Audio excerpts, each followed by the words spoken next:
எல்லாருக்கும் வணக்கம். Water proofing சீரீஸை பற்றி பேசிகிட்டு இருக்கோம். வாட்டர் ப்ரூஃபிங்கில் வந்து நம்ம என்ன காரணம், வாட்டர் லீக் ஆகிறதுக்கு என்ன காரணம், சம்ப்பு ஓவர் டேங்க்லாம் லீக் ஆகிறது என்ன காரணம் எல்லாத்தையுமே பார்த்துட்டோம்.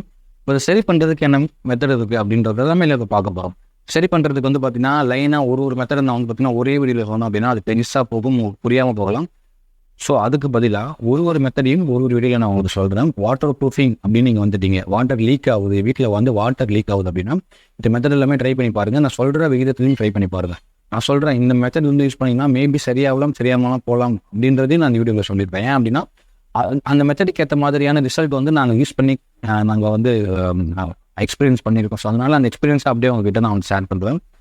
முதல்ல ஃபஸ்ட்டு மெத்தட் என்ன அப்படின்னு பார்த்தீங்கன்னா சிமெண்ட் கிரவுட்டிங் அப்படின்னு சொல்கிறோம். முதல்ல அந்த கிரவுட்டிங்னா என்ன, நீங்கள் ஒரு ஹாஸ்பிட்டல் போகிறீங்க, உங்களுக்கு உடம்பு சரியில்லைன்னா இன்ஜெக்ஷன் போடுவாங்க பார்த்தீங்களா, அந்த மாதிரி ஒரு கான்கிரீட் சர்ஃபேஸில் வந்து தண்ணி லீக் ஆகுது அப்படின்னா அதுக்கு ஒரு இன்ஜெக்ஷன் மாதிரி போடுவாங்க. மருந்து கிடையாது, ஒரு ட்ரில் பண்ணிவிட்டு நீரில் ட்ரில் பண்ணுவாங்க. ட்ரில் பண்ணிவிட்டு அது உள்ள வந்து ஒரு ப்ளக்கட்டை வந்து அடிச்சுட்டு அது உள்ள கெமிக்கலை இன்சர்ட் பண்ணுவாங்க. இதுக்கு பேர் தான் கிரவுட்டிங்னு சொல்கிறோம். இந்த கெமிக்கல் வந்து அந்த மெத்தடை பொறுத்து மாறும்.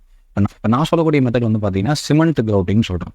இப்போ இதே சேம் ப்ராசஸ் தான், ட்ரில் பண்ணிவிடுவாங்க, நீரில் அடிப்பாங்க, ஆனால் அது உள்ளே வந்து சிமெண்ட்டை வந்து பார்த்திங்கன்னா செலுத்துவாங்க. அதாவது ஓபிசி சிமெண்ட்டை நல்லா ஸ்லெரி மாதிரி கரைச்சிக்கிட்டு அதை உள்ளே வந்து பார்த்திங்கன்னா ப்ரெஷராக வந்து பார்த்திங்கன்னா செலுத்தும் போது உள்ளே எதனா போரஸ் இருந்தது அப்படின்னா அந்த சிமெண்ட்டை போயிட்டு அரெஸ்ட் பண்ணிக்கும்.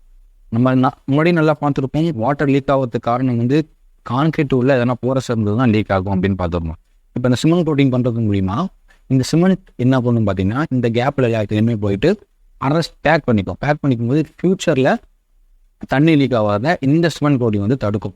ஆனால் இது 100% ரிசல்ட் கொடுக்குமா, 100% சரி பண்ணிவிடுமா அப்படின்னு கேட்டால் 50% நம்பலாம் 50% அரெஸ்ட் பண்ணாங்களும் போகலாம். ஏன் அப்படின்னா இது ரொம்ப காஸ்ட் எஃபெக்டிவான மெத்தட். உங்களுக்கு வந்து ஒரு அந்த ப்ரெஷர் பம்புன்னு ஒன்று இருக்கும், அந்த பம்பு ஒரு வாடகை எடுத்துட்டீங்க, ஒரு 600 to 700 rupees வந்து ஒரு பர் டேக்கு இருக்கும். ஒரு 2 பேர் அலோகேட் பண்ணிட்டீங்க அப்படின்னா அவங்களுக்கு ஒரு 1500 ஒரு செட்டுக்கு. சிமெண்ட் ஒரு மூட்டை வாங்கிட்டீங்க அப்படின்னா ஒரு ஆல்மோஸ்ட் ஒரு 2000 to 2500 வரைக்கும் ஏதாவது அப்படி பண்ணிட முடியும். அதனால் வந்து பார்த்திங்கன்னா இது வந்து காஸ்ட் எஃபெக்டிவாக இருக்கிறதுனால அதே மாதிரி ரிசல்ட் வந்து பார்த்திங்கன்னா ப்ராபபிளாக தான் இருக்கும். உங்களுக்கு வந்து மேபி சரியாகலாம், இது சரியாகாமல் போகலாம். ஸோ இதுக்கு அடுத்த மெத்தட் என்னென்னு பார்த்தீங்கன்னா இதே கிரவுட்டிங்கில் எபாக்சி கிரவுட்டிங்னு பண்ணுவாங்க. அது வேறு கெமிக்கல், இதை விட ரேட்டு கொஞ்சம் அதிகமாக இருக்கும். அதுவும் 70% ரிசல்ட் உங்களுக்கு கொடுக்கும்.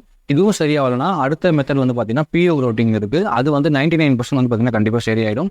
இதை விட அதுவும் கொஞ்சம் காஸ்ட்லி அதிகம். நான் சொல்கிற ஆர்டரை பொறுத்து இது வந்து பார்த்திங்கன்னா சரியாகும். இப்போ வந்து சிமெண்ட் கோட்டிங் வந்து காஸ்ட் எஃபெக்டிவாக இருக்கும், 50% சரியாகலாம். எஃபாக்சி வந்து பார்த்திங்கன்னா கொஞ்சம் அதை விட அதிகமாக இருக்கும், 70% சரியாகலாம். பியூ கோட்டிங் இருக்கிறதுலே ரொம்ப அதிகமான செலவு கொடுக்கக்கூடிய ஒன்று. அது 95% வந்து பார்த்திங்கன்னா கண்டிப்பாக சரியாகிடும். இந்த வாட்டர் லீக்கேஜ் இது ஈஸியாக சரி பண்ணிடும். ஸோ ஒரு கான்க்ரீட்டில் ரூஃபில் லீக் ஆகுது அப்படின்னா இந்த கிரவுட்டிங் மெத்தடை யூஸ் பண்ணுங்க. இதுதான் பெட்டர் ரிசல்ட் உங்களுக்கு கொடுக்கும். இந்த 3 வகையில் உங்களுக்கு எப்படியோ நீங்கள் வந்து மேபி அந்த சிமெண்ட் கிரவுட்டிங் ட்ரை பண்ணி பார்க்கலாம்னா ட்ரை பண்ணி பார்த்து அரெஸ்ட் ஆச்சுன்னா ரொம்ப சூப்பர், எஃபெக்டிவாகவும் காஸ்ட் எஃபெக்டிவாகவும் முடிஞ்சிடும், வேலையும் கொஞ்சம் மாதிரி இருக்கும், வந்து வாட்டர் லீக்கேஜ் அரெஸ்ட் ஆகிடும். உங்ககிட்ட காசு இருக்குது, நீங்கள் செலவு பண்ண தாராளமாக இருக்கீங்கன்னா ஸ்ட்ரைட்டாகவே நீங்கள் பியூ கிரவுட்டிங் போகலாம், கண்டிப்பாக ரிசல்ட் கொடுக்கும். உங்களுக்கு வந்து அதுமாதிரி செலவு கொஞ்சம் அதுக்கேற்ற மாதிரி அதிகமாக இருக்கும். அந்த ஆர்டரில் நான் சொன்ன மாதிரி புரிஞ்சுக்கோங்க. இப்படி தான் நம்ம வந்து பார்த்திங்கன்னா ஒரு ரூஃபில் வந்து பார்த்திங்கன்னா வாட்டர் லீக்கேஜ் ஆச்சுன்னா நம்ம சரி பண்ண முடியும். இந்த கிரவுட்டிங் மெத்தடை கண்டிப்பாக மறக்காமல் யூஸ் பண்ணி பாருங்கள்.